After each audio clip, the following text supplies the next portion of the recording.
Bonjour tout le monde. Écoutez, on vient de vivre un moment assez touchant et important à la Maison des leaders avec tous les leaders de la communauté autour du thème de la violence, des formes de violence subtiles dans nos organisations. Comme depuis un an, on explore le thème de la tendresse, on se disait on ne peut pas aborder la tendresse sans aborder aussi son opposé qui est la dureté, la violence.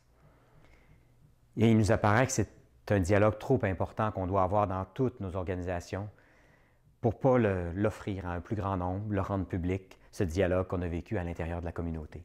Alors, je vous souhaite une belle exploration. Pour ceux qui ne nous connaissaient pas, la Maison des leaders, c'est tout simplement un espace de ralentissement pour tous les leaders de la francophonie qui veulent un peu réinventer notre façon de vivre dans nos organisations. Alors, je vous souhaite une belle écoute et surtout, je souhaite que vous allez pouvoir écouter ce webinaire avec vos équipes, dans vos familles, pour voir comment on peut réinventer tous nos milieux de vie. Bonne écoute.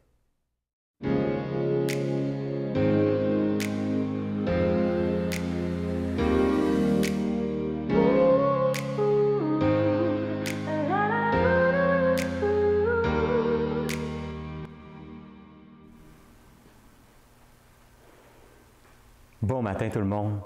Écoutez, je suis super content de vous retrouver. On est super content de vous accueillir à la Maison des leaders. On est à la Maison des leaders à Montréal, sur la rue Plessis.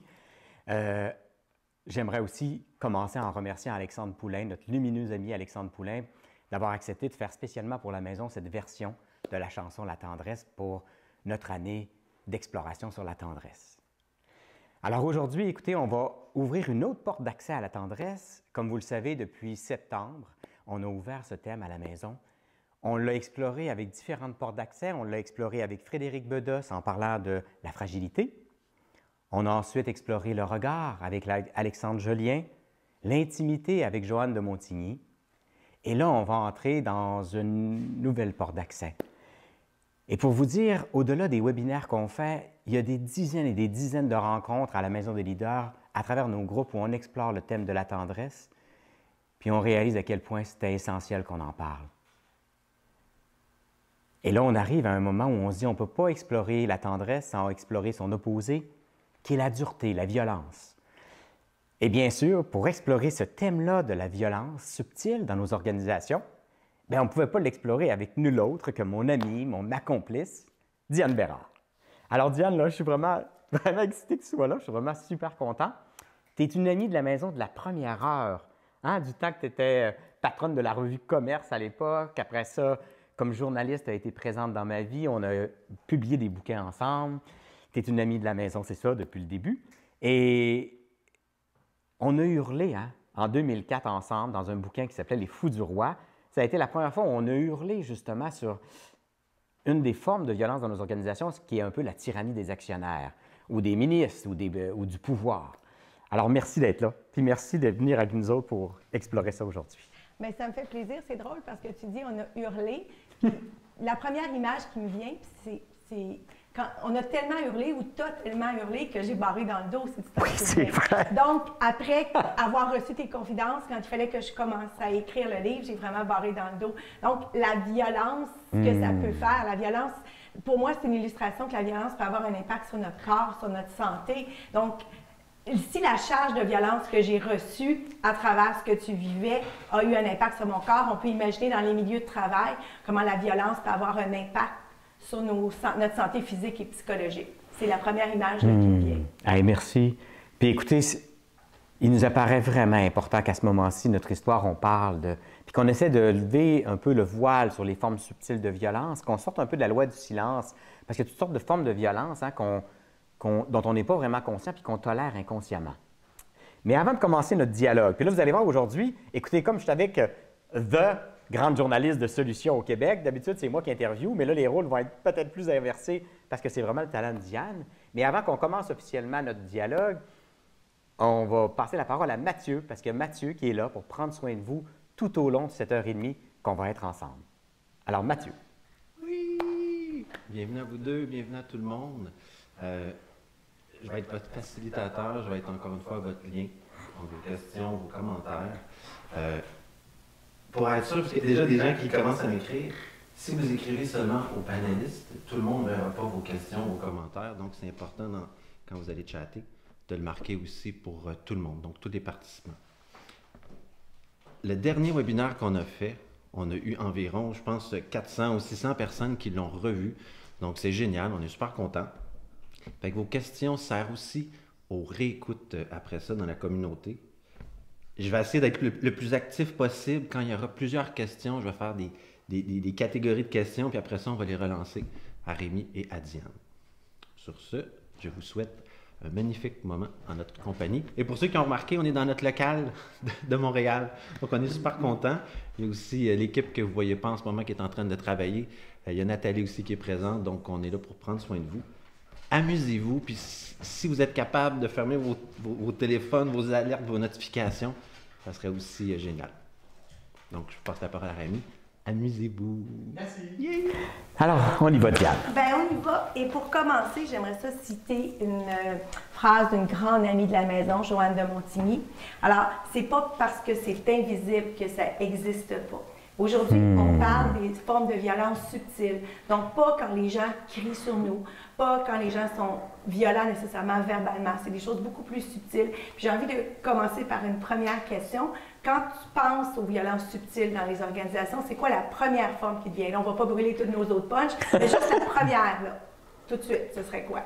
Bien, la première qui me vient, moi, c'est la relation utilitaire qu'on a aux personnes.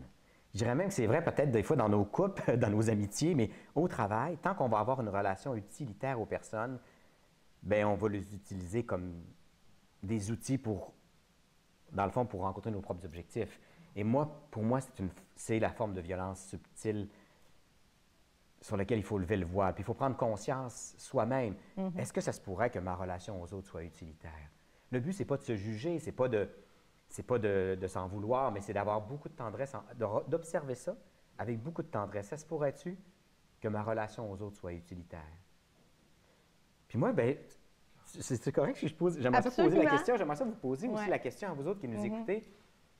C'est quoi la forme de violence subtile que vous vivez dans vos organisations, dans votre entreprise présentement, dans vos milieux, qui vous fait souffrir? Hein, c'est quoi qui me fait souffrir? Moi, c'est quoi qui subtilement me fait souffrir? Peut-être prendre une couple de secondes pour vous poser la question.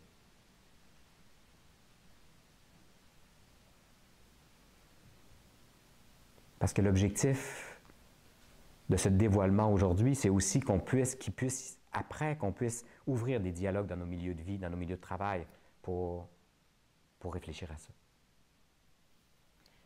Peut-être que je pourrais y aller avec ma réponse à cette Ben question-là. Donc, moi, la forme de violence subtile que je trouve la plus insidieuse, surtout depuis la COVID, c'est la pression pour se réinventer.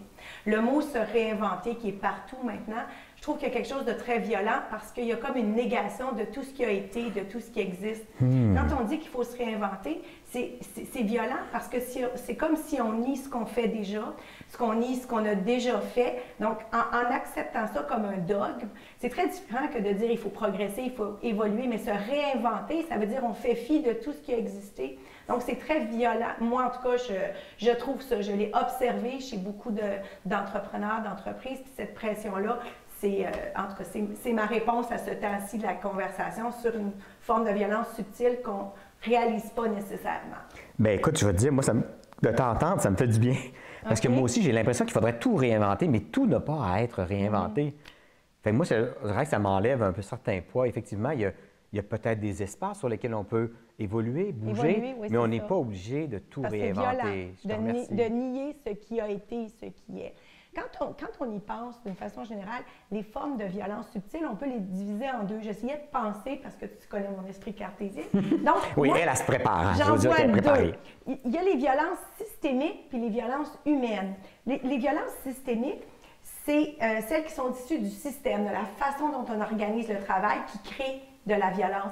Les violences humaines, bien, c'est les humains dans ce système-là qui agissent de façon violente, subtilement, mais qui agissent. Donc, pour moi, c'est les deux formes. Fait qu'on pourrait peut-être commencer par la violence systémique. Donc, celle qui est liée à la façon dont on organise notre travail. Puis, la première qui me vient, c'est l'uniformisation. C'est très violent, l'uniformisation. Je me souviens qu'il y a certains magazines, comme chez Journaliste, je vais faire une référence au monde du magazine, où on passe le rouleau compresseur sur tous les articles.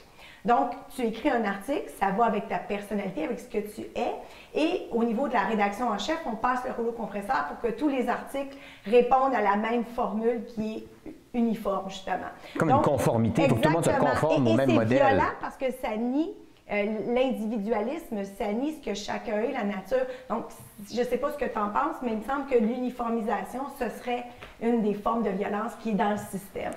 Bien, dans le sens, surtout l'uniformisation imposée, pas choisie. Tu sais, ça me bouleverse un peu ce que tu dis, parce que moi, je me rappelle chez Adéco, à l'époque, quand j'étais patron d'Adéco, on avait une culture très forte, puis je trouvais ça formidable.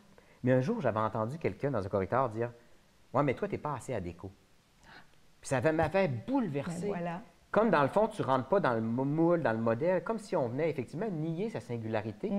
Et je me rappelle, la fois d'après, nous, on se faisait des Saint-Paulins annuels, on se faisait des rencontres annuelles. Puis j'avais ouvert le dialogue, j'avais dit, ça se pourrait-tu qu'on soit arrivé à une culture trop forte, où là, tout d'un coup, il n'y a plus de place pour la singularité de chacune des personnes. Bien oui, on peut avoir des élans communs, mais... Fait que j'ai réalisé, et c'est à partir de là qu'on a arrêté de parler trop de nos valeurs, comme si tout le monde devait rentrer dans cette espèce de moule-là dogmatique, dans le fond, qui brime l'individualité de chacun. Mais on peut y aller aussi de façon très terre-à-terre. Prenons l'exemple du service à la clientèle, OK? Le service devrait être normé parce que chaque client devrait avoir le droit à la même qualité de service. Mais en même temps, chaque client est différent. Donc, si tu uniformises, ça veut dire que le pauvre vendeur, le pauvre représentant ne peut pas sortir du cadre. Donc, si tu as un client qui a un cas hors norme, parce que tu as uniformisé, ça fait que l'employé ne peut pas faire son travail comme il voudrait, il ne peut pas avoir de marge de manœuvre. Donc, c'est violent parce que moi, comme employé, on me dit, bon, ça, c'est les étapes à suivre. Puis si le problème du client ne rentre pas dans ça, tu ne peux pas faire autre chose. Fait que ça devient très violent pour le client comme pour l'employé. Et puis, ce que moi, je découvre, c'est que ça empêche la personne d'être présent à son client. C'est sûr. Parce qu'elle est présente à ce qu'elle devrait dire, au processus, aux règles. Tu sais, un muffin avec ça, on sait très bien que ça n'a plus aucun impact, ça ne vend plus aucun muffin. Donc, ça devient automatiquement, la conformité aussi engendre de la mécanique. Et ce qu'on souhaite aujourd'hui, d'ailleurs, pour moi, ça, le fait qu'on est dans des structures, des organisations très mécaniques, c'est très violent. Et ce que je souhaite, c'est qu'on ouvre des dialogues pour aller davantage vers l'organique. Puis l'organique, ça veut dire quoi? C'est d'être présent à ce qui est là, puis laisser... Puis improviser. Puis improviser en fonction de ce qui est là, en fonction de la singularité du client, de ma singularité à moi. Je me rappelle, entre autres, à un moment donné, j'étais avec toute une gang des services bancaires de différentes banques. Oui, là, c'est normé. Puis eux autres, là, ils disaient... Nous autres, avant, là, la madame, elle venait à la caisse, elle venait au guichet puis, de la caisse, puis on dialoguait, puis elle nous parlait, puis elle nous amenait du sucre à crème, puis on parlait d'elle. Maintenant, il faut absolument qu'on y vende des assurances, qu'on essaye d'y vendre ça, puis ci. Puis on passe à travers la liste. Oui, puis on est coté en fonction de ça. Fait faut être totalement présent à ce qu'il faut dire, puis on est plus présent à nos clients. Mais c'est une situation où, justement, la violence, c'est l'envers de la tendresse, parce que pour prendre soin du client avec amour ou avec tendresse, il faudrait faire fi de cette uniformisation-là. Donc, c'est vraiment un cas où la violence vient empêcher d'être tendre ou d'être aimant ou d'être accueillant avec le client.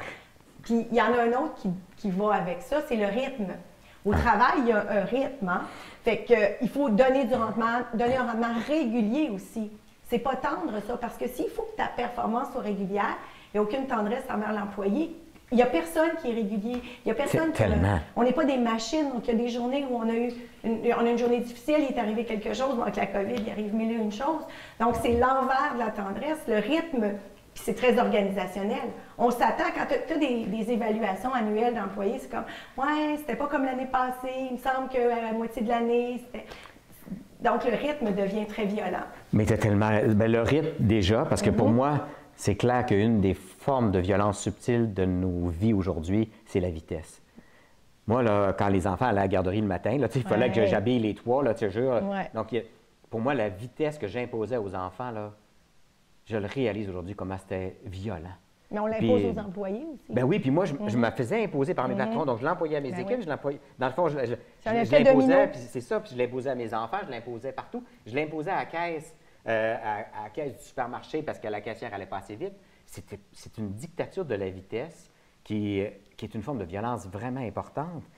Il il y a la vitesse. Et quand tu parles du rythme et des comparaisons, je me rappelle, moi, une des choses que je n'étais plus capable à l'époque, c'était les ratios. Là, je vais dire en bon québécois, les estis de ratios. Là, il me disait, mais Rémi, comment ça se fait que ton mois de mars cette année est moins bon que l'année passée? C'est ça, mais on s'attend à ce que ce soit constant. C'est ça. Mais ou moi, en augmentation. Le mois de mars cette année, avec un COVID, puis le mois de mars de l'année passée, c'est complètement une autre affaire. Donc, moi, comme personne, je ne peux pas toujours produire la même affaire, mais comme équipe, comme organisation, dans un écosystème, il faut aussi accepter que ça ne peut pas toujours être pareil. Tu as raison, il y a cette espèce de pression. La violence, on peut faire un amalgame entre deux termes. Donc, pour garder cette cadence-là, il faut se réinventer. Donc, imagine des couches de pression. Donc, on s'attend à une cadence continue ou en augmentation. Donc, ça force à constamment se réinventer. Fait que ça fait violence par-dessus violence. Puis là, si tu parles de comparaison, oui, il y a la comparaison avec les ratios, mais il y a la comparaison avec les autres. Tellement. Donc, l'employé A, ben écoute, ton collègue, l'employé B, il est beaucoup plus productif que toi. Puis, malgré ce qui se passe dans ta vie, malgré ce que tu es, malgré ta façon de produire, puis peut-être que l'employé B produit moins, mais il facilite le climat de travail. Puis, c'est quelqu'un qui amène une joie de vivre dans l'organisation qui fait que la machine est mieux huilée. Donc, on fonctionne beaucoup par comparaison aussi. Puis, on dit que c'est de l'émulation. Hein? C'est le mot émulation. Fait qu'il y en a un qui va tirer les autres vers le haut. Fait que c'est de la pression pour une personne, puis c'est violent pour ceux qui ne sont pas tous au même rythme. Mais là aussi, je l'ai vécu. Je me rappelle, ce qu'on vit à la Maison des leaders, justement, aujourd'hui, c'est depuis presque 20 ans maintenant, on n'est pas là-dedans. On est dans une espèce de tendresse, beaucoup les uns envers les autres. Mais moi, je me rappelle même quand j'étais patron d'Adéco, tu sais, j'étais responsable d'un des pays. Puis, il me comparait, il me disait, comment ça se fait que le Brésil a beaucoup plus de croissance que toi? Mais je disais, le Brésil, les conditions économiques sont différentes. Et donc, je pense qu'il y a une place en eux qui le savaient. Mais c'était une façon de mettre de la pression pour me tirer effectivement vers le haut. Alors moi, je me sentais toujours inadéquat. Parce qu'ils ne me comparaient jamais au pourri, là. Au pays qui n'allait pas bien. Ils me comparaient toujours au meilleur pays. Fait que moi, dans le fond, je me sentais tout le temps inadéquat. Donc, c'est ça, puis c'est une violence subtile parce que ça fait tellement partie du système qu'on n'y pense pas que c'est violent. Le système est fait comme ça. Il y a des ratios, il y a des comparaisons, il y a des évaluations. Et tout ça, ça peut nous amener au terme du temps. Le temps, c'est violent. Le temps d'affaires, le temps corporatif est un temps violent. C'est ce qu'on fait de ce temps-là, dans le fond. Oui, mais la notion de temps qu'on a intégrée, qu'on a acceptée, il y a comme deux temps. Il y a le temps dans nos vies privées, puis le temps corporatif. Puis le temps corporatif, il est violent. Et la violence, c'est que ça nous amène à couper les coins ronds. Parce qu'on n'a pas le temps qu'il faut. Et le sentiment de ne pas avoir fait ce qu'on aurait aimé faire avec la qualité qu'on aurait aimé faire.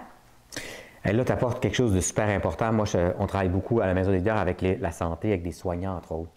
Et beaucoup avec des artistes. Et dans les deux cas, les gens disaient, moi, j'arrive plus à faire beau comme avant.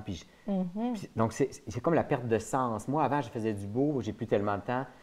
Puis avant, moi, j'avais beaucoup de relations avec mon patient, par exemple. Et donc, c'est sûr que quand je deviens mécanique, quand finalement, j'ai plus le temps de faire beau, de faire bon, bien, mon métier vient qu'il n'y a plus de sens. Parce que dans le fond, quand j'ai commencé, moi, à soigner, quand j'ai commencé à créer, j'étais heureux, ma vie était pleine de sens, ça débordait de sens parce que je m'occupais de ce qui importe, faire beau, faire bon. Bien là, il faut que je fasse vite. Bien, c'est surtout qu'on avait aussi choisi cette profession-là pour cette raison-là. La majorité des gens qui sont allés en santé, c'est pour prendre soin. Donc là, tout à coup, quand le temps corporatif, parce que le temps, le chronos, il y a plusieurs types de chronos, donc le temps corporatif est tellement capsulé que c'est violent. Puis d'être inadéquat, on peut se sentir inadéquat dans notre vie privée, mais on peut se sentir inadéquat professionnellement. Mais moi, là, j'aimerais ça qu'on ralentisse là. On parle de ralentir, là. Qu'on ralentisse puis qu'on se dise, et si effectivement on ouvrait un dialogue dans nos organisations pour se dire, ça se pourrait-tu qu'on est plutôt d'en faire vite que faire bon, que faire beau, que faire bien? On est d'en faire beaucoup. On est d'en faire beaucoup. C'est ça, faire beaucoup, vite. D'ailleurs, faire plus avec moins, j'en peux plus. Mais pour faire beaucoup, il faut faire vite. Tu n'as pas le choix. Le faire beaucoup, c'est faire vite. Puis est-ce que, quand on bascule là-dedans, c'est pas là où justement, on dit les employés deviennent exigeants, ils sont beaucoup en burn-out, en arrêt de travail. Mais dans le fond, peut-être que c'est une perte de sens. C'est le sens qui s'effrite. Mais le sens vient avec le temps qu'on y met. Moi, je sais que les plus grands bonheurs, c'est quand j'ai du temps pour écrire un texte. Je me dis, OK, là, je prends une semaine, je me mets en ermitage, puis j'écris mon texte. Et là, il y a un bonheur à être tout seul avec son texte, tout seul avec son patient, tout seul avec son client. Puis de prendre du temps, c'est un bonheur de faire ça. Il n'y a pas de comparaison entre ça puis dire, OK, j'ai vu 10 patients aujourd'hui, OK, j'en ai vu 2, mais je comprends leur état de santé, je suis capable de comprendre comment ils vont. Bien, moi, je me rappelle, à l'époque, là, on était beaucoup dans la croissance. Puis quand on allait voir des clients, il fallait revenir avec un mandat. Ouais. Hein?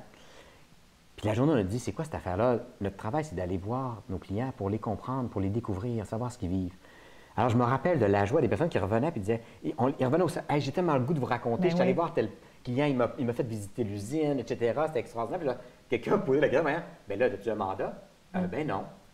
Mais la semaine d'après, il arrivait le mandat. Mais c'est clair. Il venait après parce qu'il venait du temps qu'on avait osé prendre avec eux autres. Puis ils se disaient, bien, qui appelait ce monde-là après? La personne qui avait osé prendre du temps puis qui s'est dit, hey, cette personne-là, elle me comprend, elle a fait le tour de l'usine, etc. Donc, mon besoin, elle va le comprendre. Mais tout le monde aime ça être compris, mais tu dis oser. C'est audacieux de prendre le temps. Moi, je sais que quand je dis aux gens, bon, bien, la prochaine semaine, j'écris.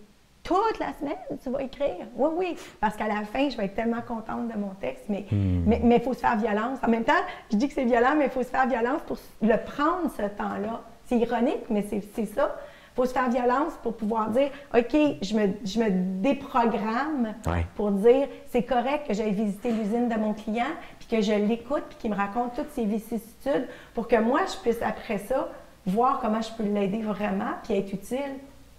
Mais derrière ça, il y a probablement, OK, mais si j'ose ralentir, est-ce que l'autre d'à côté va aller plus vite, va me dépasser? Est-ce que je vais perdre quelque chose? Est-ce que je vais perdre une opportunité? Est-ce que si mon collègue ne ralentit pas, quand on va avoir nos ratios, lui, il va avoir 5 contrats, puis moi, je vais en avoir fait 2. Oui. Ça revient encore. Toutes ces petites violences-là sont toutes liées entre elles, se rejoignent à un moment donné. Bien, c'est pour ça, je dirais, probablement que c'est pour ça qu'inconsciemment, on s'est dit que la maison des leaders, c'est un espace de ralentissement. Et plusieurs nous ont dit, mais c'est révolutionnaire d'oser dire que vous autres, ce que vous offrez, c'est un espace de ralentissement pour tous les leaders de la francophonie dans le monde. Vous leur offrez de ralentir. Mais je trouve ça courageux. Je trouve ça courageux, moi. Un leader qui ralentit, quelqu'un qui est en position de décision puis qui ralentit, c'est courageux, tout comme quelqu'un qui est en position qui n'est pas en position d'autorité puis qui essaie de ralentir aussi. Parce qu'il y a toutes les petites fourmis qui essaient de ralentir aussi pour bien faire, prendre plus de temps pour écouter un client puis essayer de régler. Tu sais, quand tu as une réclamation d'assurance, par exemple, puis là, il faut passer à travers la liste, puis quand tu tombes sur quelqu'un qui écoute vraiment ton problème parce que tu as une situation hors norme, parce que tu es vraiment troublé, parce que c'est tes beaux bijoux de famille qui ont été volés ou je ne sais pas, mais c'est courageux de faire ça, de prendre ce temps-là. Dans le fond, ça veut dire que là, on s'invite ensemble à oser ralentir pour ouvrir des dialogues sur ces formes subtiles de violence. Ça se pourrait-tu qu'effectivement, inconsciemment, il y ait beaucoup de violence sur cette pression de la performance, cette pression de la vitesse, de l'uniformisation, de la comparaison, des ratios. Et c'est essentiel, je pense, qu'on prenne de la hauteur. Puis peut-être que la question qu'on peut se poser, parce que là, on peut parler de nos systèmes, tu sais, on peut juger des systèmes, mais là, j'aimerais ça peut-être poser une question à nos leaders là, qui nous écoutent. Est-ce que moi, ça se pourrait que ce système-là, je le nourrisse inconsciemment? Ça se pourrait-tu ou même de l'autre côté, comment ça se fait que je tolère ça? Comment ça se fait que j'accepte, parce que tantôt on a posé la question, y a-t-il des formes de violence que vous ressentez? Comment ça se fait que j'autorise l'organisation, ce système-là, parce que je me dis, c'est le même, c'est la vie, c'est le même dans toutes les entreprises. C'est systémique. Alors, dès que quelque chose est systémique, on y souscrit comme un automate parce que le système est fait comme ça. Fait que là, les gens, on a la tendance à dire d'ailleurs, ben oui, mais c'est le même partout, puis c'est le même. Exactement. Alors, c'est le même, mais non, c'est le même parce qu'on continue à choisir que ce soit le même. Parce qu'on ne déconstruit pas le système. Parce que moi, j'en vois des entreprises davantage organiques aujourd'hui. Il y en a des centaines d'entreprises qui réfléchissent à faire fondre ces systèmes, donc les formes de violence qui viennent avec, pour être dans des organisations beaucoup plus organiques, qui donnent la place à à chacun, qui enlève de la pression sur les objectifs, la performance Mais à tout prix. il faut être tendre ici puis dire que ça demande du courage. C'est vrai. Il ne faut pas présenter ça comme si « Ah, il y a des gens qui le font, pourquoi tu ne le fais pas? » Je pense que ça demande ici un petit peu de tendresse puis de dire que ça demande du courage de faire ça. Et peut-être même Moi, je réalise que j'étais très inconscient. J'ai beaucoup accepté de violence en étant dans une boîte cotée en bourse. Mais quand on l'accepte, il faut dire aussi que les gens ne réalisent pas que c'est violent. Mais non. Je pense que ce matin, il y a peut-être des gens qui nous écoutent qui disent « Ah, c'est pas violent, c'est comme ça. » Fait que je pense pas que les gens le font en réalisant que c'est violent. Quand on crie sur un employé, on le sait que c'est violent. Mais quand on compare un employé à un autre, je pense pas que les gens pensent que c'est violent de faire ça. Fait il y a comme une prise de conscience que la violence, c'est aussi ça. Dans le fond, l'invitation que tu nous fais là, c'est d'être plus conscient. Parce que la violence a différentes formes. C'est ça, parce que moi, je n'étais pas conscient de la violence que je subissais. Puis à un moment donné, je me rappelle, j'étais avec Robert Dutton, qui était patron de Rona. Puis ça se peut-tu, Rémi, que tu as plus souffert que tu penses chez Adéco à l'époque? Ouais. Et écoute, je m'étais effondré en larmes. C'est comme si... Ça veut dire que j'avais été un peu en caoutchouc. Ben non, c'était le même, c'était normal. Puis j'avais pas pris conscience à quel point. Puis le drame, il n'est pas là encore. Ma souffrance est venue encore plus de le fait de... Comme le système faisait ça sur moi, moi, j'ai nourri le système après ça sur mes équipes, mais inconsciemment, je n'étais pas un mauvais être humain. Non, mais c'est un conditionnement. Mais on peut prendre un exemple très concret de quelque chose qui est vraiment érigé en système. Tout ce qui a rapport avec les licenciements et les congédiements. C'est extrêmement normé. Ça se fait d'une façon particulière. Je le sais, j'ai été licenciée, donc je sais comment ça se passe. Et c'est quelque chose... Personne ne va dire que c'est violent. Les gestionnaires ne réalisent pas que c'est violent parce que le système dit, tu fais le geste A, B, C, D, c'est comme ça qu'on doit procéder. Tu fais ça à telle heure, il ne faut pas que ça dure plus de temps. Exactement. Puis après ça, tu le passes aux ressources humaines qui lit son contrat. Mais c'est très violent. C'est extrêmement violent. Mais c'est dans le système. Donc, on ne dirait pas, si on avait à dire les choses qui sont violentes, on n'aimerait pas les licenciements et les congédiements parce qu'on dirait, bien, c'est normé pour empêcher... Tu sais, quand quelque chose est normé, on a l'impression que ça empêche l'arbitraire, que ça empêche justement les mauvais traitements. Mais Joanne de Montigny en a parlé régulièrement. On peut licencier et congédier autrement. Ben oui. Mais il faut mais ça demande de sortir de la norme. Mais ça demande surtout de se dire, peut-être que ça serait bien d'ouvrir des dialogues, par exemple, dans nos équipes, de dire, il y en a-tu qui ont souffert d'un licenciement dans les dernières années dans des organisations? Et avec eux, ouvrir un dialogue sur qu'est-ce qu'ils ont vécu, comment ils l'ont vécu, pour qu'on puisse, à partir de là, se réinventer. Tu sais, Non, évoluer. Évoluer, oui. Évoluer, faire évoluer notre façon de vivre. Parce que moi, je me rappellerai tout le temps. Tu te rappelles, j'avais écrit un article dans Commerce à l'époque là-dessus. Je me rappelle encore, j'étais assis, je mangeais mon petit lunch un midi dans les marches, puisque notre local était au Jésus, donc pas loin de la place des Arts. J'étais dans les marches dehors, là, puis il y a quelqu'un qui m'appelle, puis j'entendais juste respirer. Puis là, j'étais super inquiet, je n'étais pas capable de savoir c'est qui. Puis à un moment donné, j'ai catché qui c'était. Et là, j'ai dit, écoute, ça va? Non, ça ne va pas du tout. Et donc, je comprenais qu'il voulait en finir. Alors, c'était un des employés d'une très grosse organisation de Montréal.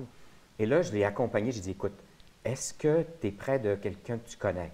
Il dit, je suis près de chez mon frère. Alors, j'ai dit, va-t'en chez ton frère.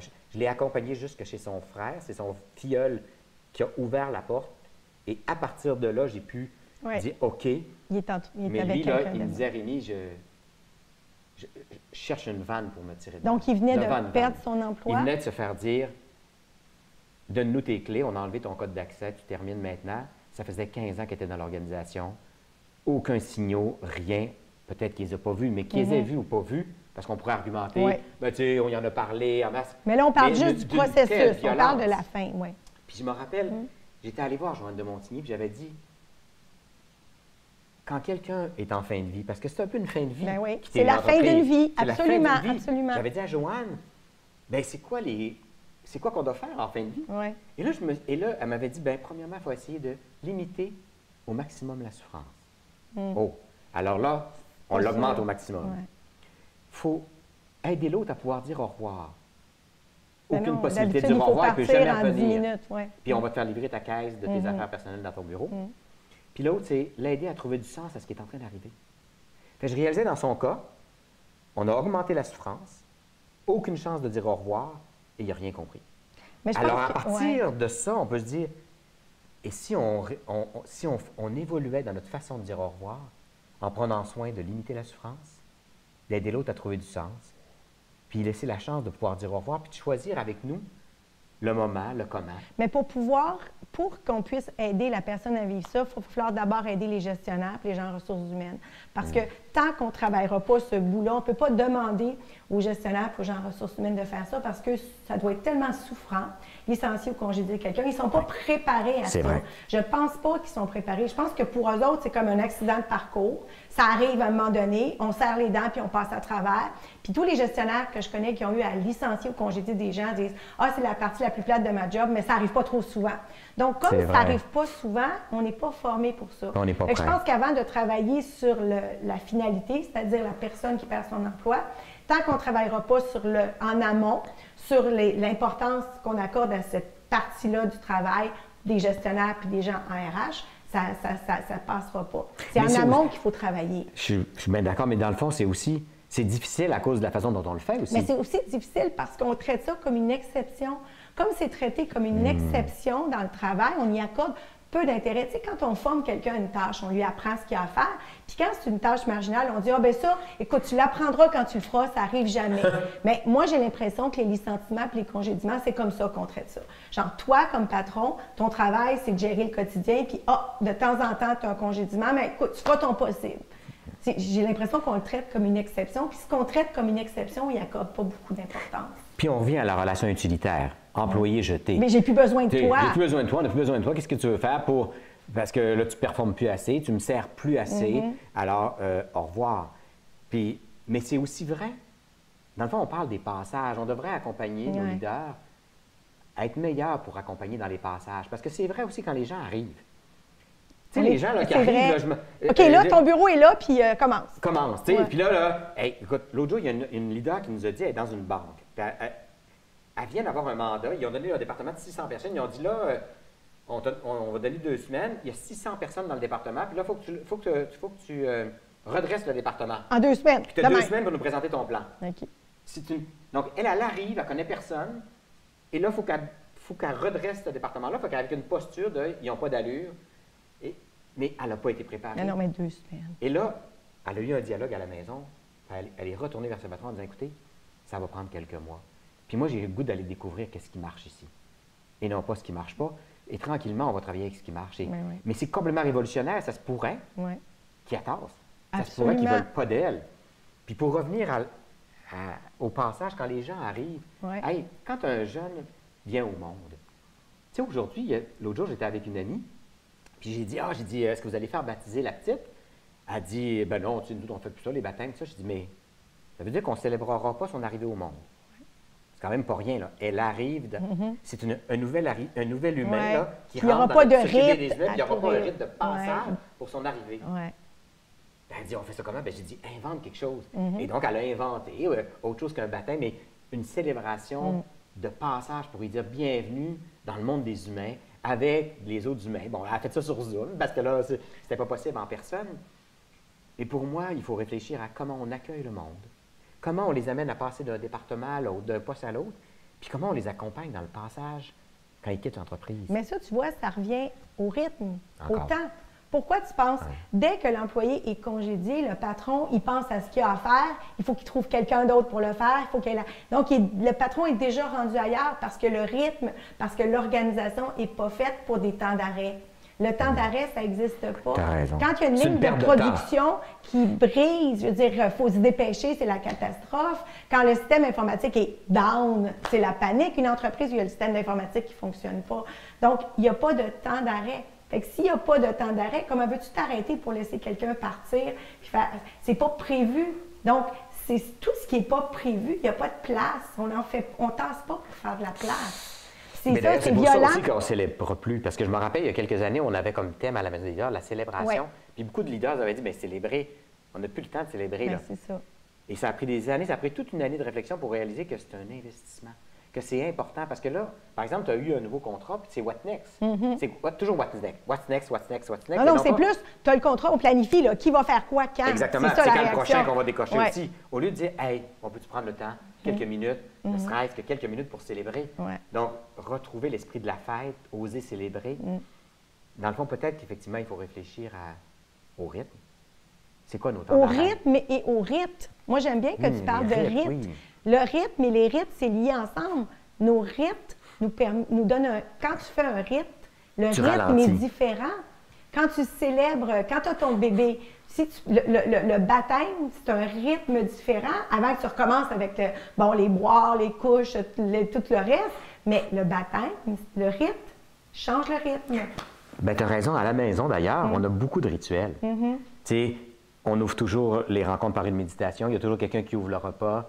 Il y a très régulièrement dans les rencontres des moments de silence, des minutes de silence. On a des rencontres régulièrement. On a des retraites. On fait notre prochain voyage immobile. Pendant 4 jours, on va, sans agenda trop, être dans un rythme beaucoup plus lent, beaucoup plus doux.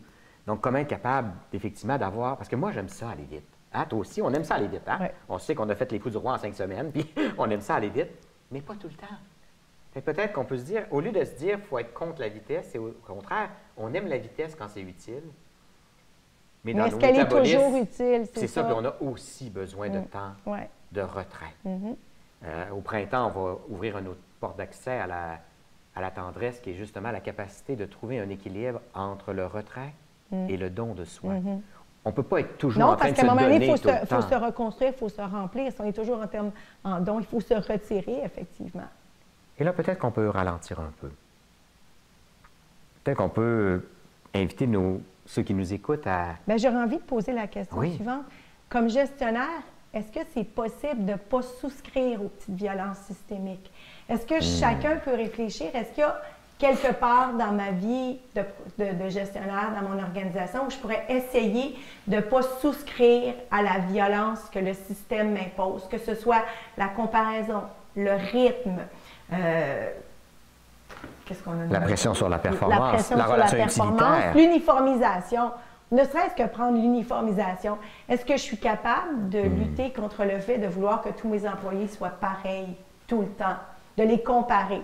Donc, chacun dans votre sphère, dans votre organisation, êtes-vous capable de penser à comment lutter contre ce qui est programmé, ce qui a l'air incontournable finalement?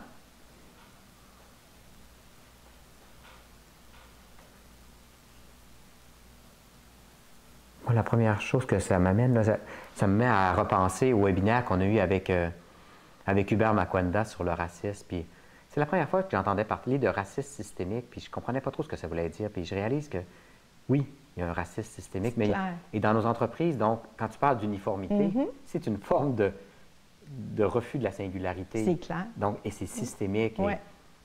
Et je comprends mieux, avec tout ce que tu me racontes sur la violence systémique, qu'il faut lever le voile là-dessus, puis il faut ouvrir des dialogues entre nous. Mais ce qui est dur pour moi, je trouve, c'est de découvrir que je suis un acteur de ça. On est tous co-responsables absolument. de ce système qu'on nourrit. Et le but, c'est pas de se culpabiliser. On est tous programmés, puis on n'imagine pas d'autres façons de faire. C'est ça. On Et l'a on tolère. intégré. Ben oui, mais c'est parce qu'on l'a intégré. Donc, Ouais. quand on ne peut pas imaginer un autre monde, le monde est sous nos yeux. C'est pour ça, d'ailleurs, que le fondateur d'Apple disait, je ne demanderai pas aux clients ce qu'ils veulent, parce que ce qu'ils veulent, c'est ce qu'il y a là en mieux. Et non pas, ils ne sont pas capables d'imaginer autre chose. À un moment donné, demander aux clients, des fois, il faut arriver avec quelque chose de complètement différent. Hey, ça me fait du bien que tu dises ça. Pourquoi? Parce qu'à la maison, Ouais. souvent les gens, ils me disent, ben, tu sais, Rémi, ils viennent d'où vos thèmes? Est-ce que vous demandez à vos clients? Je dis, si Ouais. on demandait à nos clients, ils nous demanderaient de parler peut-être de mobilisation. Ou nous parler... Ben, c'est Mais ça. ils ne nous demanderaient surtout pas parler de la mort ou de la tendresse. Non, je pense pas. Ou de l'autorité intérieure. Non. Donc, je me rappelle cette année, quand on a dit, écoutez, il est apparu à Mathieu Claque, on devait aborder le thème de la tendresse. Ils ont tous dit que c'est. Et ça a été toute une réaction de dire, Ben oui. mais moi, je pense que pour oser ça, il faut avoir écouté, Oui. avoir été très Puis après sensible ça, à ce qui ça se passe. émerge. Et tout d'un coup, il nous Ouais. apparaît que c'est ça qu'on devrait aborder. Mais ça me fait du bien d'entendre ça, parce Ben, qu'effectivement, écoute, Si on leur demande, eux, probablement que c'est autre chose qu'ils vont Bien, c'est demander. parce qu'on va dire, on va rester dans les chemins connus. Oui. Maintenant, on va aller dans quelque chose d'un peu plus déstabilisant. Là, on a parlé Ah, de la violence systémique. Oui, peut-être qu'on pourrait aller voir Peut-être Mathieu. que oui, Hein? je Ben pense que oui. Mathieu nous fait un signe Ben qu'il oui, y aurait on est des tellement dans questions. notre bulle, Ben le pauvre oui. Mathieu. Et ça va nous permettre de rester encore plus avec vous autres, la Ouais, gang qui est là c'est et qui est à vrai. l'écoute. Mathieu. Yes. Et déjà, le trait d'union, Dominique, elle dit littéralement, le rythme de ce matin est très rapide dans le dialogue. Je pense que c'est aussi une belle invitation à revisiter l'intensité qu'on vit. Et merci Dominique, parce que c'est une super belle invitation. Je pense que c'est la première fois dans tous les webinaires qu'on a que ça crée autant de réactions. Il y a des gens qui répondent à tous, il y a des gens qui répondent juste aux panélistes. Et j'essaie de faire basculer les questions, vos commentaires pour que vous les voyez tous. Il y a eu beaucoup, beaucoup de réponses déjà à votre première question. Quand vous avez parlé de ce que ça... La deuxième question, c'était ce que ça suscite. La première, c'était les formes de violence. Il y a déjà quelqu'un, je pense que c'est Michel, qui a dit « Mais on peut-tu définir c'est quoi la violence? » Parce qu'on en parle, mais on pourrait-tu prendre un pas de recul pour dire « Mais qu'est-ce que ça veut dire la violence pour nous? » Quand on a parlé de rythme, les gens parlaient d'échéancier, de performance aussi. Bruno, il dit, est-ce qu'on pourrait redéfinir d'abord la performance dans nos organisations, qui est aussi une belle invitation. Quand vous avez posé la question, les formes de violence, peut-être qu'on fait vivre, ou en tout cas qui sont subtiles, mais qui sont présentes, les non-dits sont apparus très, très, très forts. Vraiment très, très, très fort. Écoute, j'ai tellement de commentaires, je reviens au début, la croissance sans fin aussi, Lucie qui nous dit ça. On a aussi quelque chose, peut-être ça sort un petit peu de la conversation, mais en même temps, c'est Joanne qui nous dit, en ce moment, on ne rêve plus en entreprise. Donc, si on transforme en question, est-ce qu'il y a assez de place peut-être pour rêver dans nos entreprises? Est-ce qu'en tant que leader, on est capable d'amener cet espace-là, où on est plutôt dans l'agitation ou justement la performance, qui rejoint ce que Bruno aussi dit. Vraiment, vraiment, ça, en tout cas, on sent que ça percute et que les gens sont très engagés aussi dans le dialogue en ce moment. C'est vraiment, vraiment, merci. Merci de proposer ça parce que peut-être qu'on ne répondra pas à toutes vos questions, mais au moins ça va donner aussi des pistes après le webinaire parce qu'on vit ça ensemble pendant 90 minutes, mais ça nous donne aussi beaucoup de nourriture pour d'autres conversations qu'on peut avoir aussi dans nos relectures qu'on fait les vendredis. Donc, merci d'y participer. Je continue. On parlait aussi, ça touche beaucoup aussi les gens dans le milieu de la santé. Il y a des gens, on connaît nos leaders, donc il y a beaucoup de réactions. Et il y a une personne, je pense que c'est Alexandre tantôt, là, dans tous les commentaires, j'essaie aussi de m'organiser, qui dit, quand on licencie, oui, il y a la personne qui licencie, mais aussi le gestionnaire, des fois qu'on oublie, qui, lui, licencie aussi. Est-ce qu'on prend soin du licencié, de celui qui a à faire ça? Parce que je pense pas qu'on devient spécialiste dans la vie. Si on devient très bon à licencier, il y a quelque chose de petit peu particulier dans la vie. C'est pas. Si je suis un Jedi du licenciement, c'est peut-être un newsflash qu'il y a quelque chose qui se passe dans l'équipe. Bref. Donc voilà. Fait que les gens sont très, très, très, très, très actifs. Continuez. On va essayer de aussi garder le rythme entre Rémi, Diane et vous un petit peu plus. On a attendu peut-être un 35-40 minutes, mais je suis avec vous, là. On ne vous perd pas de vue. Premièrement, je vous remercie de nous amener un peu à ralentir parce que là, vous venez de découvrir quel type de relation on a, Diane et moi. On est deux bibites et quand on se voit, on est excités puis on est tellement...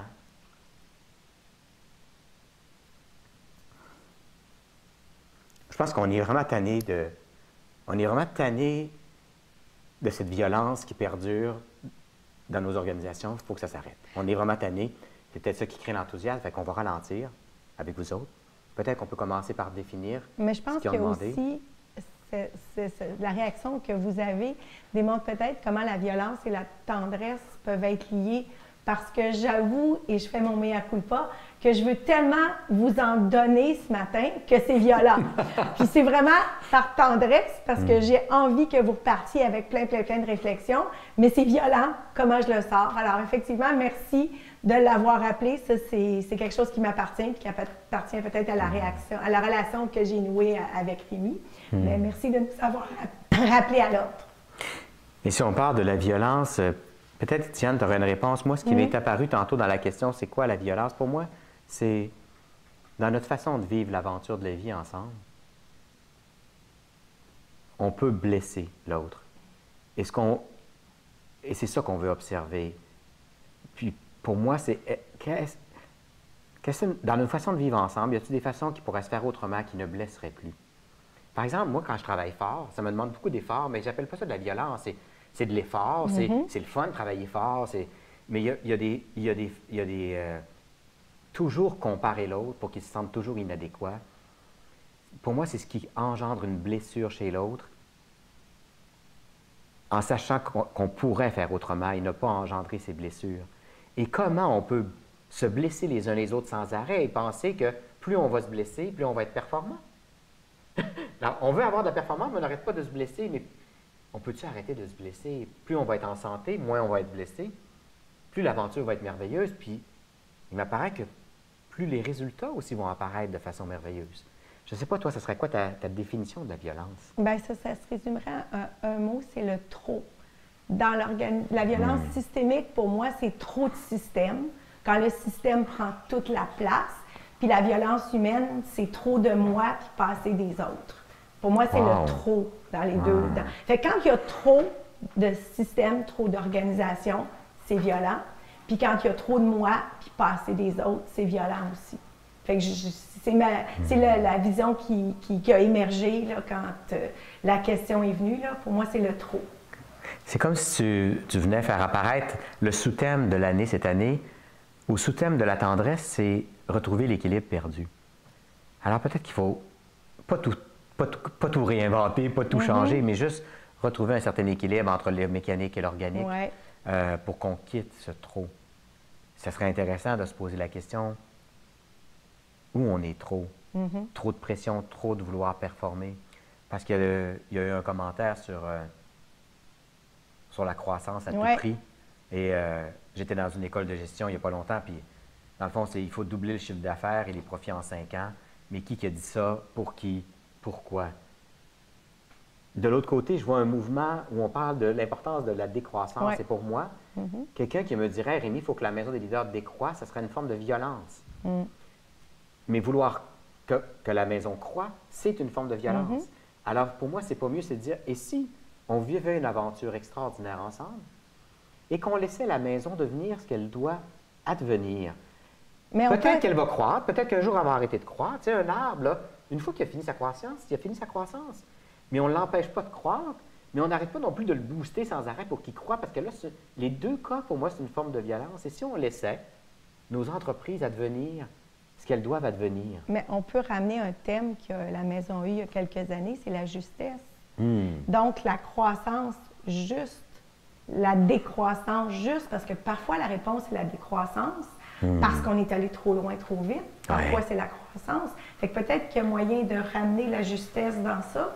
Je pense qu'on parle de prix juste, les prix devraient être justes, les prix qu'on paie pour refléter la vraie valeur des objets, mais la croissance devrait être juste aussi à ce moment-ci de la vie de mon entreprise, en fonction du marché, en fonction de mes employés, en fonction de la réalité. C'est quoi une croissance juste? Et objectivement, c'est quoi une croissance juste pour ne pas épuiser les gens, les ressources, la terre, la planète? Donc, il y a une justesse peut-être à trouver. Et dans la justesse, il y a moins de violence. Quand on est juste, on est moins violent. Puis en même temps, quand tu parlais d'oser en début de rencontre, là, tu parlais d'oser. À la Maison des leaders, il y a plusieurs leaders qui ont osé dire « Il me semble qu'on est bien présentement, là, l'entreprise. On aimerait aussi y goûter un certain temps. » Et tout d'un coup, ils ont complètement lâché, ils ont baissé les armes sur la conquête de marché, le développement des affaires. Ils se sont dit, c'est quoi cette idée de penser que si on n'avance pas assez vite, nos concurrents vont aller plus vite, toute espèce de... Dans le fond, on est dans une posture de survie, les êtres humains, puis c'est cette posture de survie qui nous amène aussi à engendrer toutes ces formes de violence, parce qu'on pense que c'est le gros qui mange le petit, puis il faut se dépêcher. Fait que les gens qui nous écoutent, là, c'est ça, ça va leur demander beaucoup de courage pour oser apporter dans les rencontres de leurs entreprises cette pression qu'on se met là, pour, par exemple, doubler le chiffre d'affaires en 5 ans. Pour qui? Pourquoi? Est-ce que c'est de ça dont on a besoin? Est-ce que c'est un peu... Est-ce que ça étire pas un peu l'élastique de... Tu sais, j'ai vu, moi, on a fait beaucoup de fusions puis d'acquisitions pour aller plus vite. Ça a été douloureux. On a fait souffrir beaucoup de monde. Ça pourrait être autrement. Mais Mais c'est presque... Je trouve que c'est aussi révolutionnaire par oser un dialogue sur la croissance que sur la vitesse. Absolument.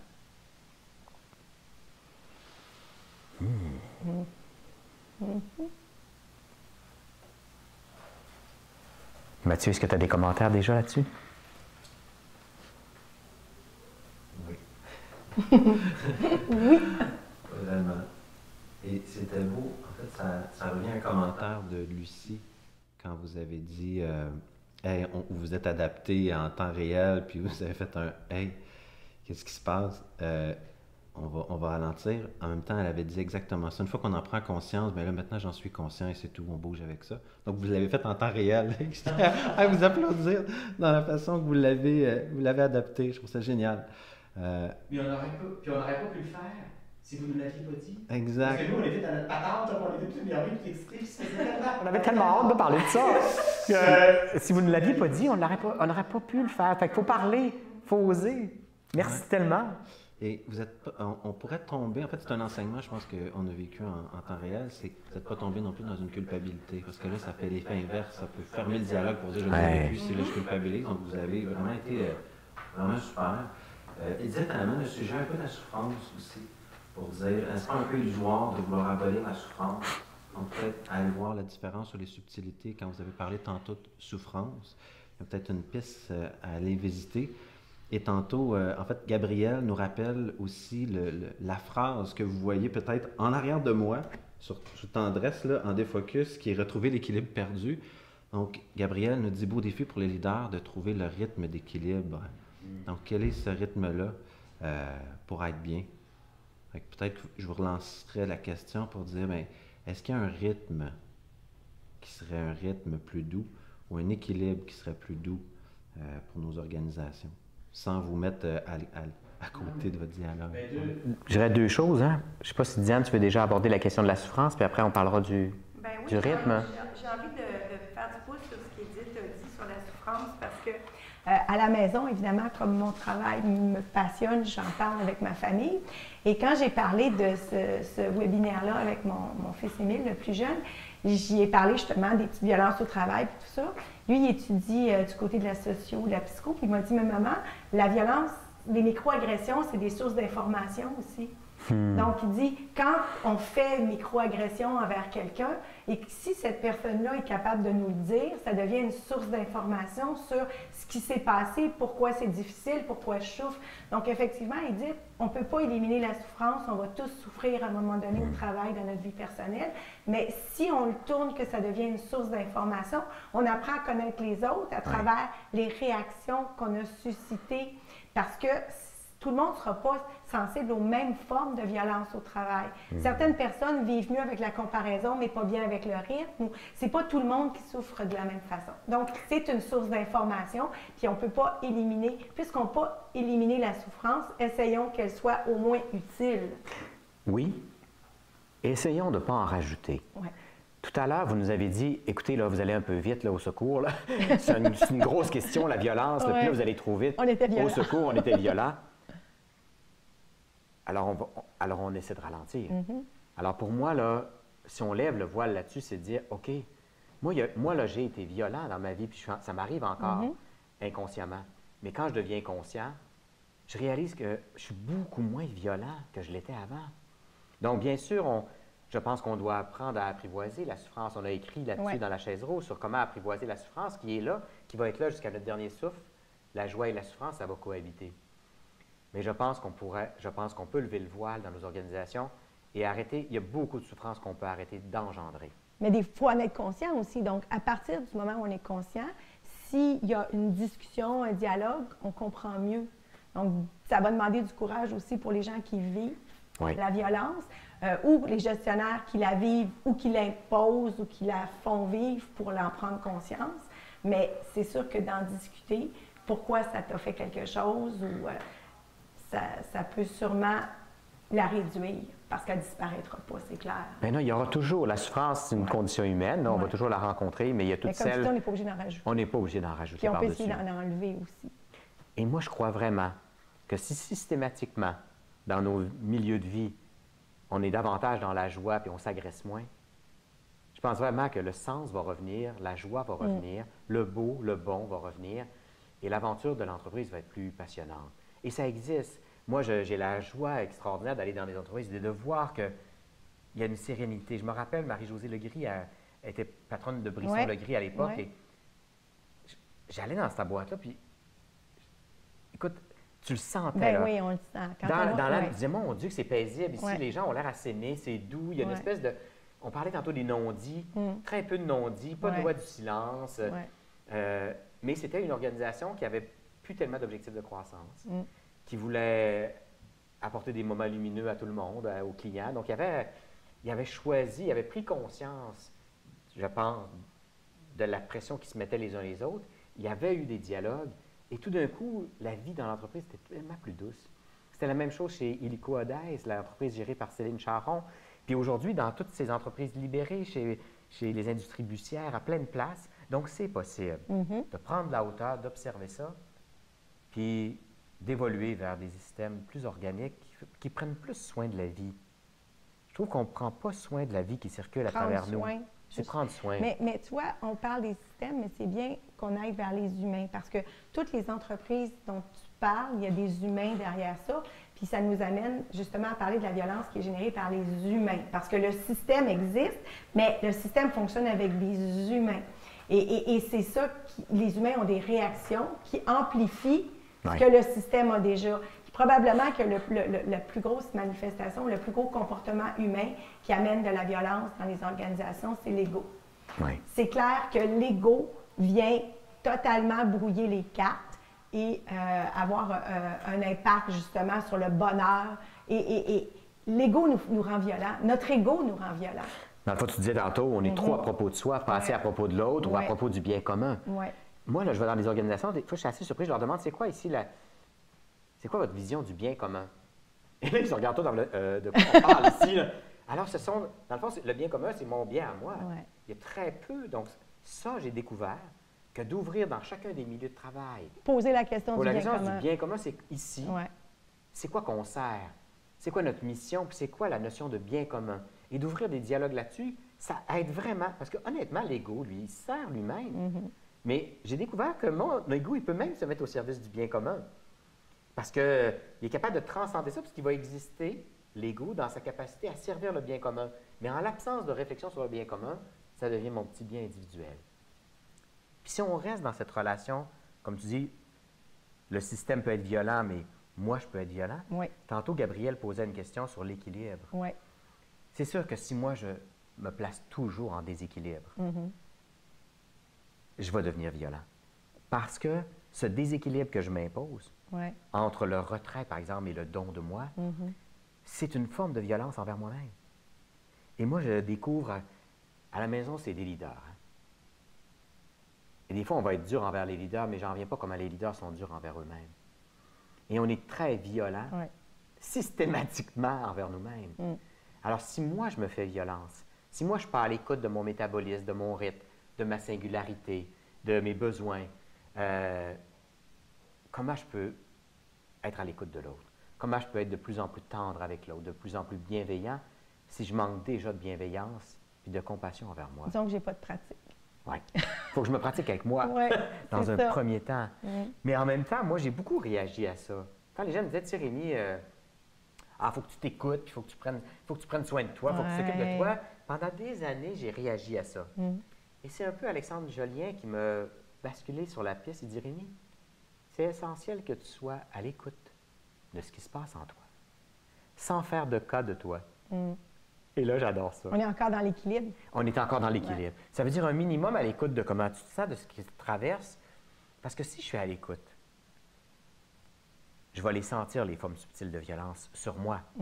Et je vais me dire, bien, ça se pourrait-tu que je les ça me gosse, ça gosse les autres. Ça gosse les autres, et peut-être que je les engendre, c'est les autres. Donc, ça demande un minimum d'écoute et de présence à soi, mais juste assez pour ne pas faire de cas de soi et devenir victime d'un système. Et aussi, juste assez pour ne pas avoir l'impression que ce qui me touche, touche tout le monde. Donc, si à quelque part, je me dis, oh, pauvre petite moi, ça me dérange vraiment. Ça doit déranger les autres, fait que j'interviens juste sur ça, puis je focalise toute mon attention sur cette violence-là parce que c'est celle-là qui me fait mal à moi. Fait que ça peut devenir un piège. Donc, c'est pour ça qu'Alexandre Joly a raison, pas faire trop de cas, de dire, ben moi, ça m'affecte. Donc, peut-être que dans mon organisation, il y a d'autres personnes qui reçoivent ça avec violence, mais peut-être pas tout le monde. Fait que je ne vais pas ériger ça en système, puis encore systématiser quelque chose parce que moi, ça me fait souffrir. Donc, c'est un piège. Là, tu nous fais une super invitation. Vas-y.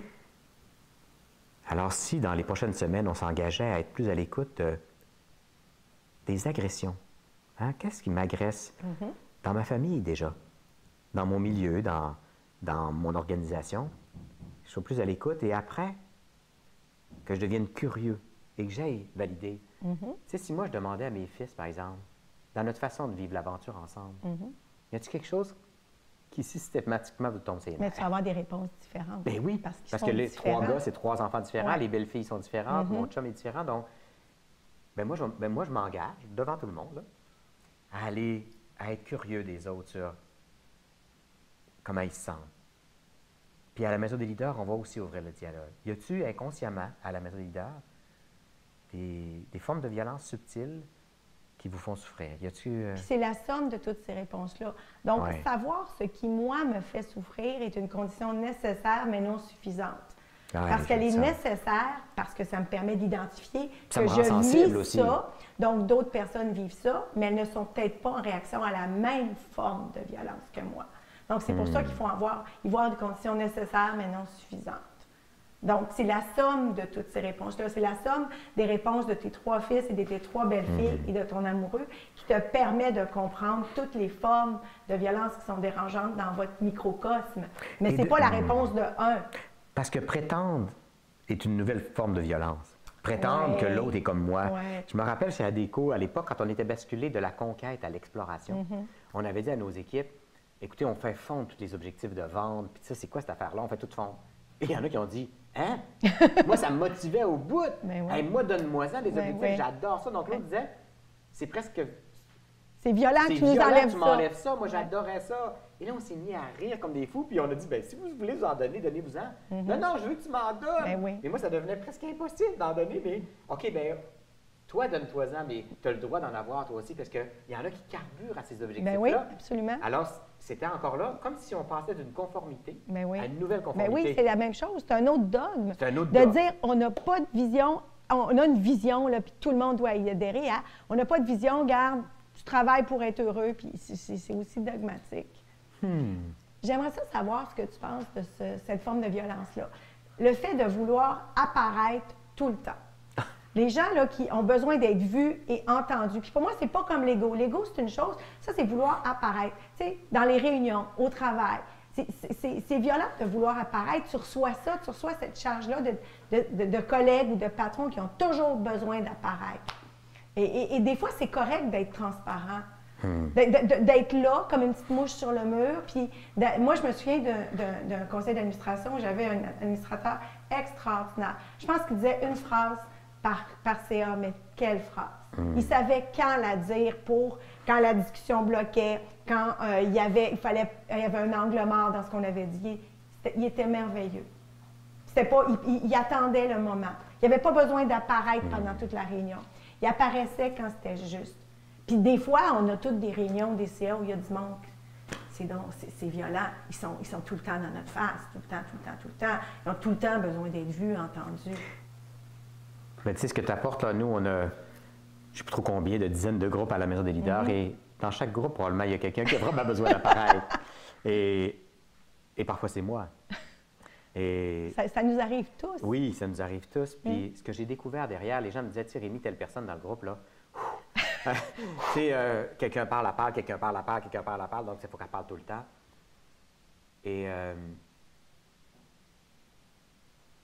Et quand ça venait leur temps de parler, souvent, ces personnes-là, quand on leur demandait la parole, il n'y avait pas grand-chose à dire, bizarrement. Et donc, j'ai eu des dialogues avec ces personnes-là à plusieurs reprises, puis c'est qu'ils se sentent tellement pas vus, ils n'ont tellement pas l'impression d'exister dans leur couple, dans leur entreprise, que tout d'un coup, il y a un endroit où ils peuvent enfin apparaître. Alors là, il y a comme un besoin inassouvi, épouvantable. Mais juste d'avoir un dialogue là-dessus, là, j'en ai vu beaucoup pleurer. Fait qu'aujourd'hui, j'ai pu... Comment je dirais ça?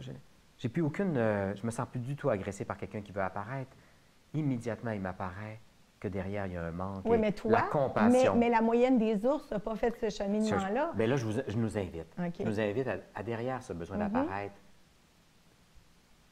Il y a une jeune fille, un jeune garçon qui n'a pas eu beaucoup de place, qui n'a jamais été vu, et qui a l'impression que s'il n'apparaît pas, bien, il va mourir sans avoir été vu. Mais c'est vrai qu'il faut être solide pour, dans une réunion, dire une phrase ou deux, puis Oui. pas dire « Ah, j'ai pas l'impression que j'ai contribué Donc, c'est vrai que ça demande de la solidité pour dire « Non, moi, je pense que j'ai apporté ma contribution au moment jugé opportun, puis j'estime que c'est tout à fait correct, puis je me sens bien avec ça. » Une belle question que moi, je me suis posée, qui m'a aidé, c'est devant une personne, par exemple, qui avait tant besoin d'apparaître, ça a été de me poser la question.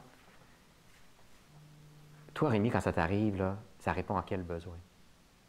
Puis après ça, de devenir curieux de l'autre. C'est quoi ton besoin?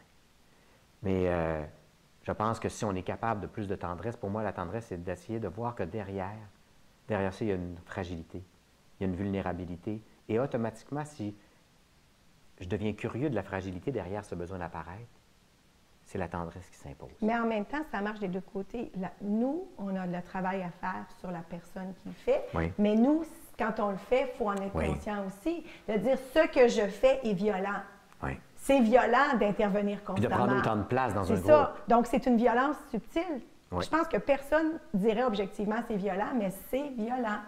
Parce que ça vient perturber l'équilibre, parce que ça ne laisse pas de place aux autres, parce que des fois, ça fait dérailler la conversation. Donc, c'est violent. Et si on reste dans les caractéristiques humaines qui peuvent engendrer de la violence, il y a toute la susceptibilité. Le fameux, on pense toujours que tout est à propos de nous. C'est fou comme il n'y a rien. Non, mais il n'y a rien à propos de nous. On se pense tellement qu'on est plus important qu'on est. It's not about you. T'sais, on prend tous les jours des décisions comme patron, comme employé, qui n'ont rien à voir avec notre collègue, puis on n'y a même pas pensé, puis on l'a pris parce qu'on pensait que c'est la bonne décision. Mais le collègue, le patron, le supérieur l'a reçu comme si la décision avait été prise en réaction à quelqu'un. Ou contre eux. Alors, on prend très rarement des décisions en pensant aux autres. On prend la décision parce qu'on pense que c'est et on ne pense pas nécessairement. Fait si on était capable de se déprogrammer de ça et d'arrêter, d'ailleurs, c'est un des 4 accords Toltec. Oui, ne rien prendre personnel. Ne rien prendre personnel. C'est plate à dire, mais on a très peu d'importance dans la vie des autres. Les gens prennent des décisions parce qu'ils pensent que c'est la décision à prendre, puis c'est souvent maladroit, puis on n'y a pas pensé, mais c'est pas vrai que c'est programmé en réaction à... Mais là, ça demande aussi beaucoup de tendresse. Parce que tu as parlé de l'ego tantôt. Ouais. L'ego a besoin d'apparaître, l'ego a besoin... et pour moi, là, ça demande la capacité à s'observer soi-même, mais avec tendresse. Puis être capable d'observer l'autre avec tendresse également. Puis en même temps, c'est difficile de se dire qu'on occupe très peu de place. Notre ego a envie de dire, même si ça nous choque qu'une décision nous affecte, on se sent important en pensant que c'est en réaction à nous. Donc, ça demande aussi de dire, bien, je ne suis pas le centre de l'univers de tout le monde. Mais moi, quand il y avait un problème dans ma famille, je me rappelle, j'allais voir mon ami François Côté, qui est un ami de la maison, qui est psychologue, puis il me disait, mais pour qui tu te prends pour penser que c'est à cause de toi que ton fils ne va pas bien? Et pour qui tu te prends pour penser que c'est grâce à toi qu'il va s'en sortir? Mais C'est toute dur. l'importance qu'on se Mais donne, c'est dur, effectivement. ouais. Mais là, ce qu'on vient d'ouvrir, dans le fond, c'est une question. Mon Dieu, ça se pourrait-tu que je me donne une importance démesurée? On s'en donne toutes. Hein? Je fais beaucoup de cas de moi, Ouais. comme si tout partait de moi, tout m'était destiné. Je me rappelle, j'avais parlé avec Mathieu Ricard un jour, puis il m'avait dit, tu sais, Rémi, l'ego, c'est comme une cible. Plus elle est grosse, plus c'est facile de l'atteindre. C'est bon. J'avais répondu, je pense même que j'attrape les flèches qui ne me sont même pas destinées. Tu sais. Bien, c'est ça. Parce que c'est ça l'ego, dans le Ben fond, oui. c'est d'observer cette surdimension de mon ego qui prend tout personnel. Mais souvent, l'ego, je découvre que la grosseur de l'ego est proportionnelle à la faiblesse de l'estime de soi. Ben oui. Donc, quand on voit quelqu'un qui prend tout personnel comme ça, on peut se dire peut-être que son estime de soi est fragile. Mais c'est violent Et pour comment j'en prends pour la soin? personne qui a pris la décision et qui n'a pas du tout pensé à ça, puis qui reçoit cette charge-là, bien, c'est violent. Oui. Parce que souvent, on est comme, mais voyons, ça sort d'où? Hein, combien de fois on va se dire, ça sort d'où, ça?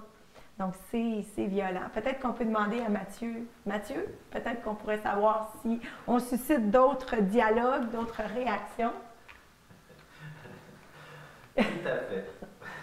Les gens sont encore autant engagés dans leurs réponses. Et c'était fascinant parce que vous avez parlé d'ego. Il y a des questions qui sont apparues sur l'ego. Donc, Bruno, vous avez répondu directement à Bruno et vous ne voyez même pas les questions. C'est un petit peu surnaturel, donc bravo. Il parlait aussi de réconciliation, Bruno, avec ce que vous avez parlé au niveau des besoins. Edith proposait aussi, parce qu'il y a eu des questions qui sont passées sur mais qu'est-ce qu'on fait lorsqu'on ne peut pas éviter non plus les violences ou les micro-violences?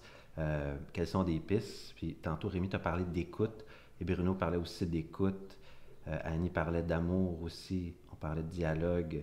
Donc, vraiment de belles invitations. Vous êtes incroyables. Je vous invite à ceux qui, des fois, ne regardent pas les commentaires, d'aller les visiter. Parce qu'il y a vraiment un dialogue presque en parallèle qui se passe. C'est vraiment magique. Moi, j'ai besoin de savoir comment vous allez, vous, Rémi et Diane, en ce moment, à ce stade-ci du dialogue. Où est-ce qu'on est rendu? Je regarde aussi le temps. Il reste une vingtaine de minutes. Je vais être sûr que... ça va bien avec notre temps. OK, super. Si je suis moi, Tu m'invites, je suis à l'écoute de moi sans faire de cas de moi, là. Je ne sais pas pourquoi je me sens triste, vraiment. Ouais. Hey, j'étais super joyeux ce matin, mais on dirait que ça fait remonter... Ils sont violents, nos milieux de travail. Puis là, moi, j'aimerais ça que... j'aimerais ça que ça s'arrête un peu. J'aimerais ça qu'on réinvente ça. Parce que je le sais que ça peut être autrement. Fait que bizarrement...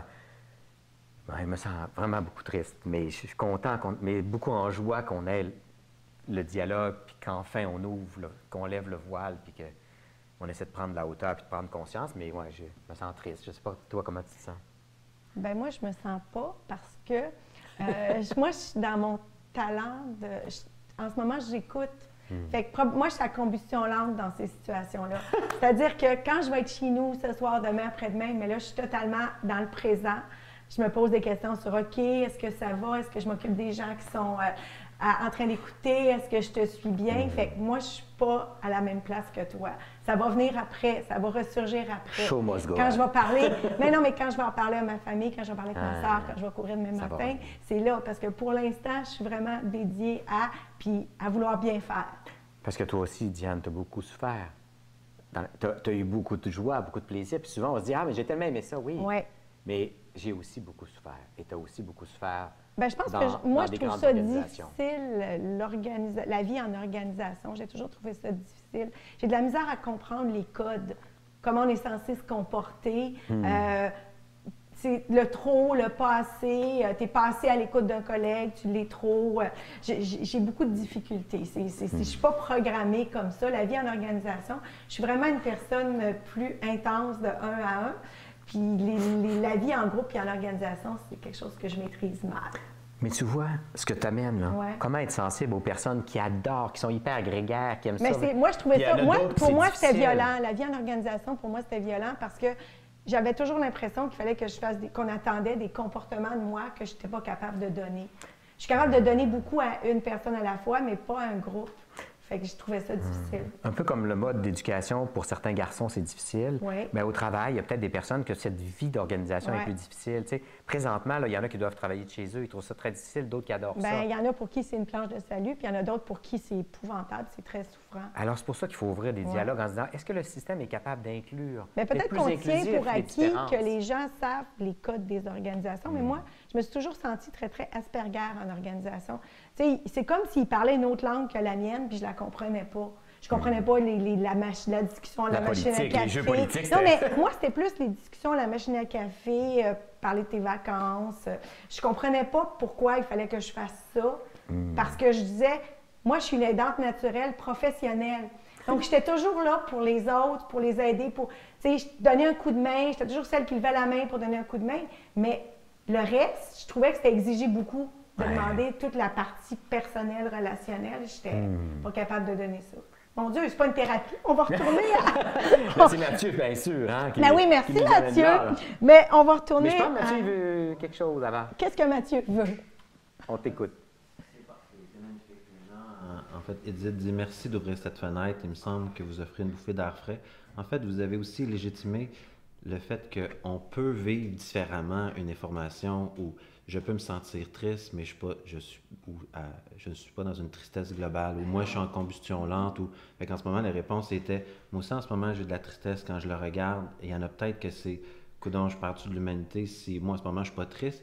Donc, mais c'est beau ce que vous avez fait parce que ça relative aussi sur, en ce moment, ça m'oblige à rencontrer comment je me sens par rapport à ce que vous autres vous avez exprimé, mais comment je me sens en général aussi dans le contexte actuel.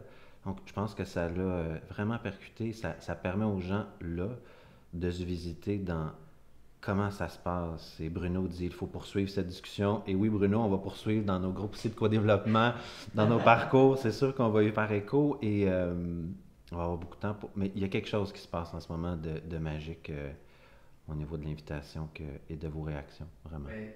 Faire, Mathieu, tu le fais tout le temps à la maison, c'est prendre le temps de comment tu vas, comment tu te sens, qu'est-ce qui est vivant en toi.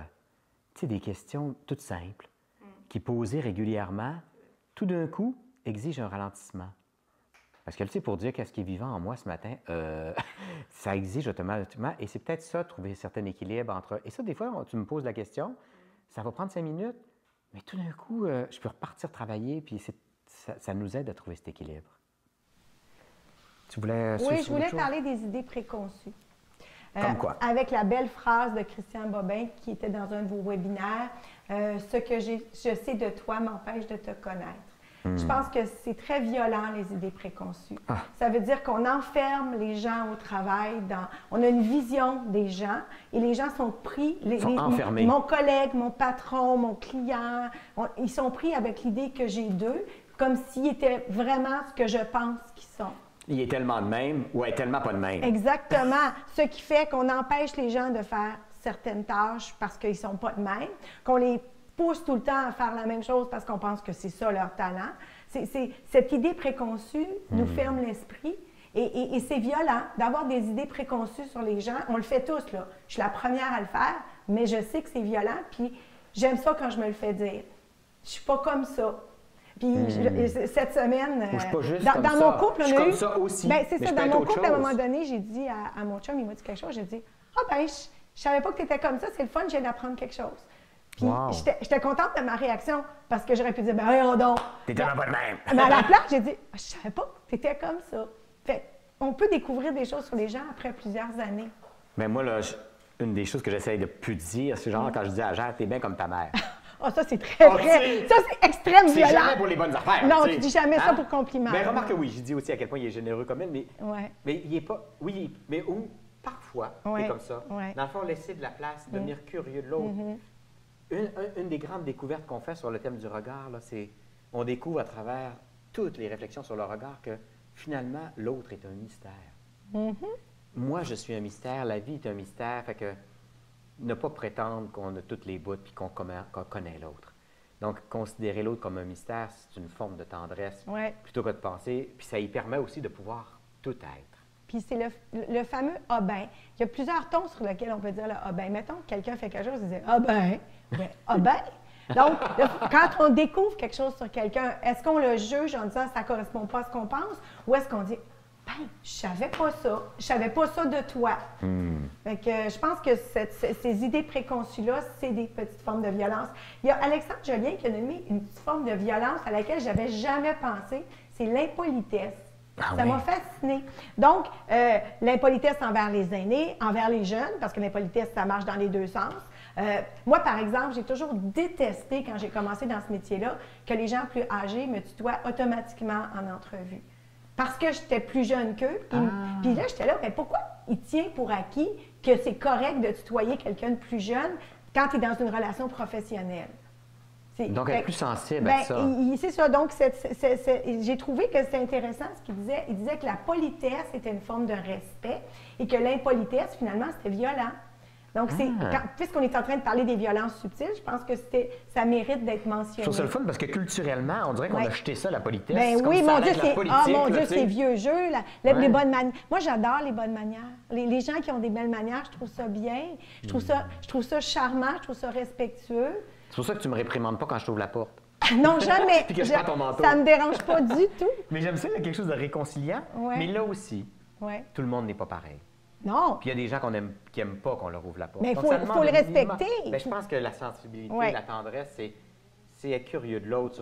C'est quoi son besoin, lui? Parce que pour quelqu'un, pour toi, t'ouvrir la porte, c'est une forme de politesse. Pour l'autre, c'est condescendant. Ben oui. Alors, qu'est-ce que ça Puis il y a d'autres demande choses que moi, je vais présence à trouver l'autre? condescendantes que les autres vont trouver polies. Donc, c'est sûr qu'il faut faire attention, mais il y a des politesses objectives aussi. Ouais. Donc, Moi, il y a une chose que... Hey, je sais que le temps avance, Mathieu disait ça, puis il y a une chose qui m'est popée tantôt, que j'ai le goût de parler, parce que là, je pense qu'on peut agir beaucoup. Oui. Hey, là, je vais le dire en québécois, ça va être impoli. Les estis de copies conformes dans les courriels. OK, vas-y, vite-toi le cœur. Moi, là, Bien, une fois sur 100, c'est sûrement utile, tu sais. Mais généralement, là, j'aimerais que dans chacune des organisations, Est-ce il y nécessaire? ait des dialogues sur, OK, à quoi ça sert les copies conformes? Dans quelle situation? Combien de fois j'ai vu que quelqu'un, par exemple, moi, là, je t'en maudis après toi, alors je t'envoie un courriel, je mets Mathieu, ton patron, en copie conforme pour qu'il sache que je t'en Le maudis message après est toi. clair. Hein? Ouais. Alors ça, et j'ai découvert que les copies conformes, généralement, c'est pour protéger ses faits, c'est très politique, Et après ça, ben moi, là, le fait que tu me mets en copie conforme, mais que finalement, ça ne me concerne pas vraiment, tu as juste peur que je te dise comment ça, tu ne m'as pas informé. Bien là, tout le monde se ramasse à essayer de les gérer, ces copies conformes-là, où on les délite, on les met dans des fichiers, on les classe, Et nous autres, je peux te raconter, chez Adéco Québec à l'époque, moi, chez Adéco Québec, comme c'était une entreprise assez organique, j'étais le président, je recevais presque pas de courriel. Puis quand je suis devenu président canadien, là, je recevais 200-300 courriels par jour.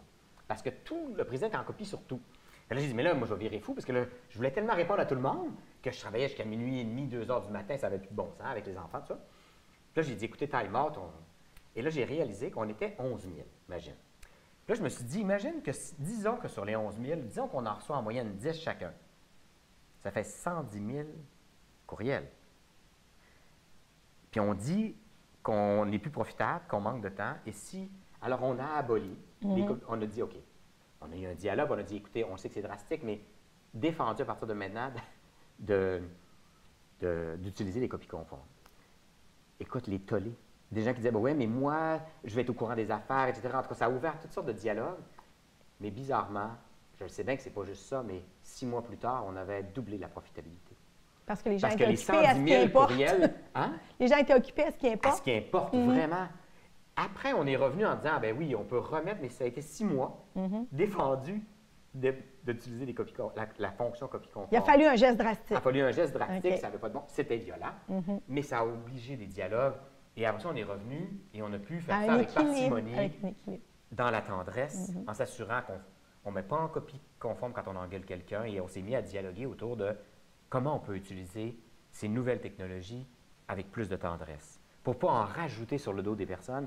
Parce que moi, là, le nombre de gens, entre autres les gens en santé, les gestionnaires en santé me disent « c'est impossible pour moi de voir mes courriels dans la journée Mais non, ». Alors, c'est clair censés- que c'est le week-end Ben oui, le parce qu'ils soir. sont censés être avec leurs patients dans le jour. Oui, parce que puis s'ils les ont pas vus, on va leur dire « ben je suis désolé, moi je t'avais mis en copie conforme Ouais. ». Alors, cette espèce de dictature, C'est de la une tu déresponsabilité. devrais savoir. Ouais, c'est ça. C'est ça, les gens se déresponsabilisent. Ah, moi je te l'ai envoyé, Ouais. comment ça fait que tu Je l'as pense pas qu'il y a une vu? bonne réflexion, effectivement. Grande réflexion. Ouais. Il y a beaucoup de violences subtiles dans nos façons de communiquer au niveau du web. Je sais que le temps file, puis j'ai envie qu'on termine sur une forme de violence humaine qui est immense et je sais pour laquelle tous les deux, on a beaucoup d'inquiétudes, c'est les mots qu'on emploie. J'ai envie qu'on finisse sur ça. Les mots qu'on emploie en organisation, le vocabulaire corporatif est extrêmement violent. Alors, ce ne sont que des métaphores guerrières. On n'a que des métaphores guerrières en affaires. On arrache des parts de marché.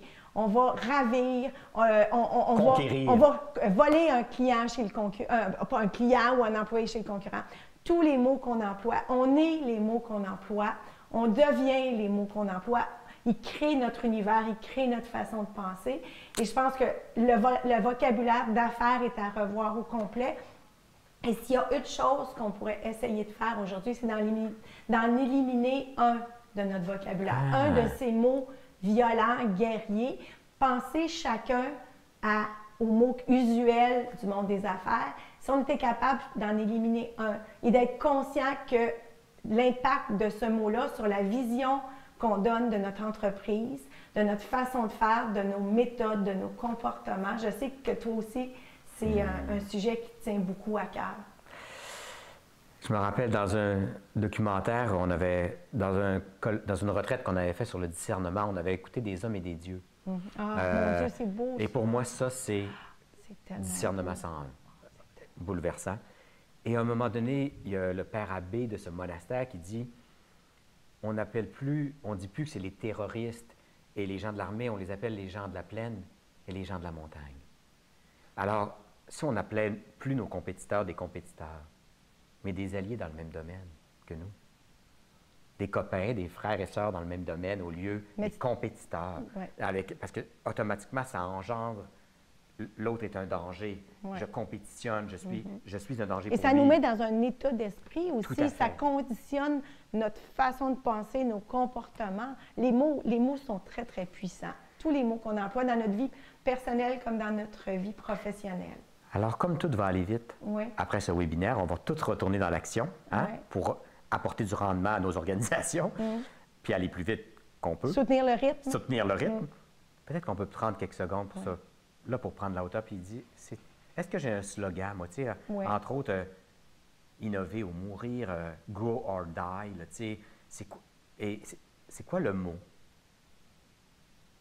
que je réalise, que je prononce, que j'aimerais ne plus prononcer, parce qu'on devient les mots qu'on prononce. C'est clair. Fait qu'on va prendre quelques secondes, juste pour essayer de trouver le mot.